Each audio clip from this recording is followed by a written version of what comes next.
Hello. So in this video we'll discuss the middle class consonants. We'll go over what they're called, what sounds they make. We'll also discuss how they fit into the tone rules, how middle class consonants are affected by each situation and what inevitable tone they make. And we'll talk about that at the end.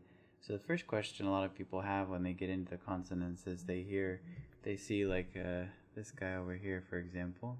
And then they wonder, why is it everyone calls it gaw guy? Gaw guy. What does that mean? Well, there's two parts to this. The first one is gaw.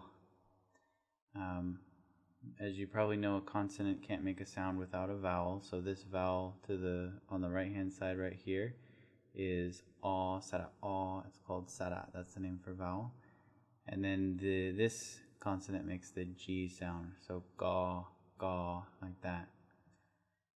But in Thai, when Thai language is taught, especially to native speakers, but it's just generally accepted that each letter is associated with a word, usually a physical object, that word contains that consonant.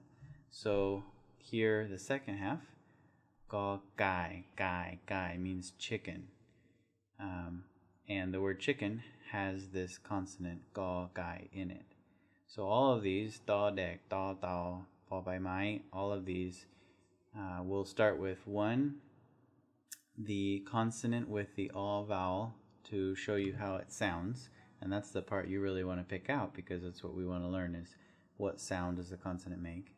And then to the right, to the right hand side here is going to be the word, the noun, the object that uses that letter and that is associated with that. Now, it's universal in the Thai language. Da, this da here is always going to have dek as the word. It's not like some people say da dek, some people say something else. So it's always the same.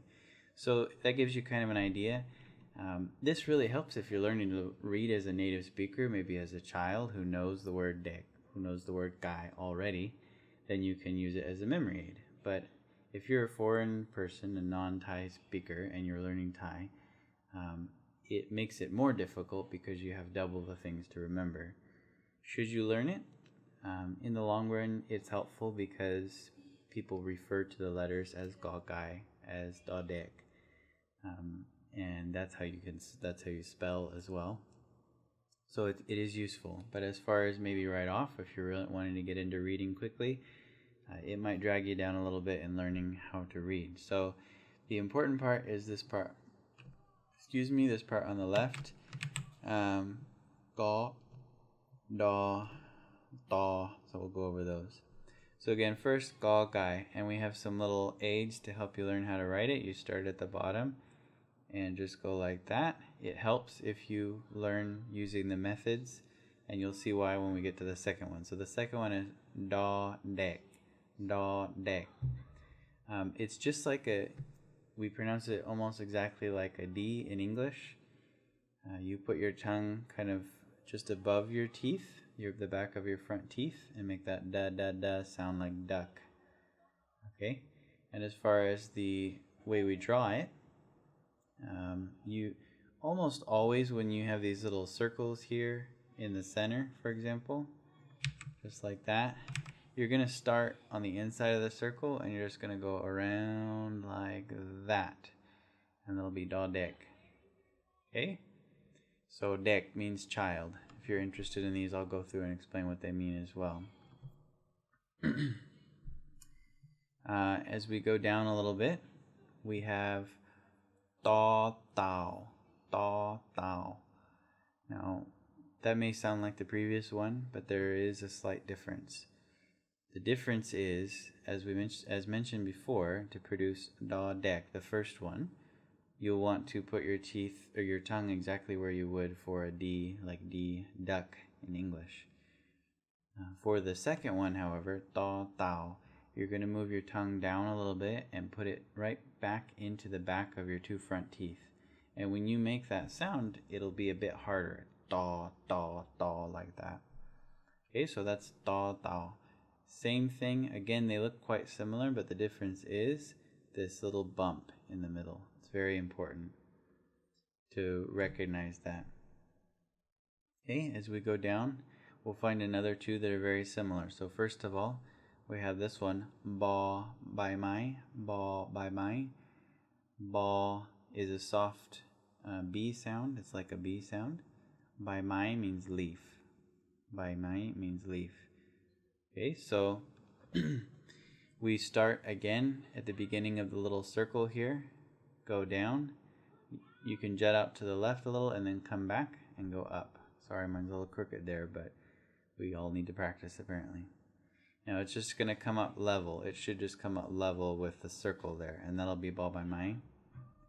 Okay, the next one though, if you look down, again it looks similar and unfortunately it sounds similar, but there is a difference. So it's ba blah versus ba by my, ba by my. So what's the difference? It's extremely subtle, but ba blah is a hard B. It's not a P, paw. It's not a P. It's not aspirated. Air does not come out of your mouth. But it's harder in the sense of, or as said before, ba blah. So you just put a little bit more pressure on your lips and push out. Okay, so ba blah. Blah means fish, if you're interested. Okay, and then again, just like before, same, except for we go up above the circle on the left. Okay, so then there's these two right here. They're complicated. These two characters are used, but they're extremely rare. You should still learn them, of course, definitely. So the first one is do chada, and it makes the exact same sound as do dek. You'll find this in the Thai language, that there are many characters that make identical sounds. They're in the same consonant class, and yet they still exist. I don't know why. Maybe it helps differentiate vocabulary. I don't know. But that is what it is. So it's the same as do dek. It's the same as D in English, D, duck. You start on the outside of this little inner circle here, if you're going to draw it. Jut in like the gokai, come down, and then make a little loop. There you go. That's do chada. I always get these mixed up. One means spear, and one means like a kind of a special hat. But I'll leave that one to you to look up. I obviously don't use it very often, but I remember the words do chada, do patak. Okay, so the next one makes an identical sound to do tao, and it is do patak, do patak. Again, it's a hard do or a hard D, as was expressed before. You put your tongue in the back of your front teeth and make the D sound. It'll sound harder than a normal D. Okay, so do patak.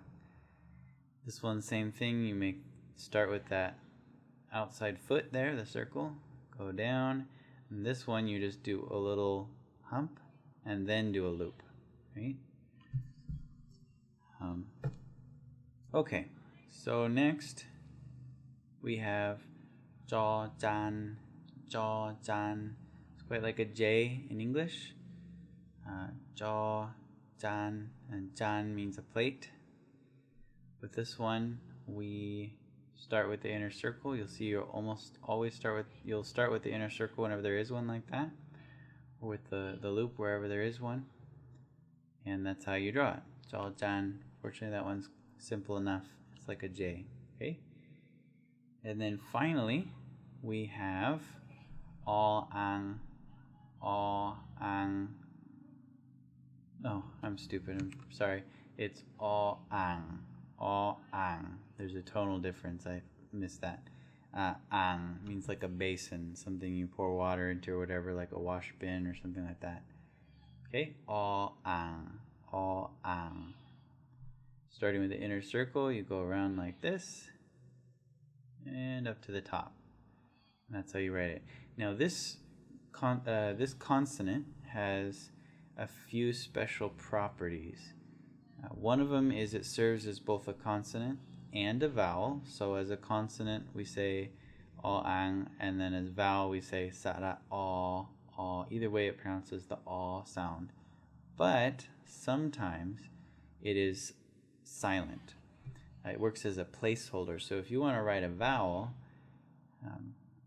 must surround a consonant somehow.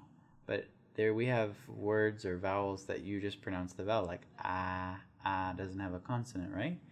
So how would you write ah? Well, you'd have to write all ang first, and then this vowel ah, ah. So you would pronounce this not as oh ah, but you pronounce it as ah because this is a consonant placeholder. Okay, just the same thing. Another example, you could write all ang, and then you do this, and yo yak, and together these three pieces right here make the vowel iya. So again, this is a placeholder. It's not pronounced as all iya, but it's just silent all ang, and then iya together. So you just say iya. So we see that this, just to recap, this works as a consonant, as a vowel, and as a silent placeholder. And it depends where it is in the word to help to know which is which. So now let's talk about tones. The middle class consonants, I used Gaugai here as an example. The middle class consonants, anyone that we went over, all of these here, they could be replaced in this spot, and the tone would be the same. Of course, the sound, the consonant sound would be different, but the tone would be the same because everybody in this consonant class follows the same set of rules. The other consonant classes follow a different set of rules, but in these ones, they all follow the same set. So what is the set? Okay, so for Gaugai with a long vowel, which in this case, Sara A is a long vowel, it's no tone. Ga, ga. Okay? If Gaugai has a short vowel, for example, this makes the ah sound like apple, but it's short. Ah, ah, ah. It's going to be a low tone. Ga, ga. In a similar sense, whether it's short or long, if you have my egg, this tone marker right here, it's going to be a low tone. Ga, ga. Okay? Anything in the middle class consonant, whatever the length of the vowel, if it has a mai to, it's going to be a falling tone. Ga, ga, ga. Okay? Then this little plus sign here is a mai chatawa. These two right here, we'll just go over. If you see them, it will always produce the same tone no matter what, because they're really only used, if I remember right, in the middle class. But in the end, if you see them, they always are the same tone. So this will be rising, and this will be high. Okay? So in this case, Gaugai Sara A with mai tatawa is a rising tone. Ga, ga. And then in this case, mai 3 with Gaugai and Sara A is going to be high tone. Ga, ga. Sometimes I did this as an example. Like all ang, there's another consonant that is used as a placeholder, but in addition to that, even though it's silent, it's a tone conductor, so it changes the quality of the tone. So this is another thing you'll see, maybe not with Gaugai, but in many cases, you'll pronounce just ga, but it changes it to a rising tone. So ga, ga is how you pronounce that word. Okay, so again, long vowel, no tone, ga. Short vowel is a low tone, ga. Mai ek is a low tone, ga. Mai to is a falling tone, ga. Mai chatawa and mai 3 are always the same. Mai chatawa is a rising tone, ga. Mai 3 is a high tone, ga. And ha he used as a placeholder, as a tone conductor, is a rising tone, ga. Okay, so this is the gist of the middle class consonants, including the pronunciation, how you write them, and finally what their tone rules are, and also the special qualities of all an. I hope this helps, and we'll see you at the next video.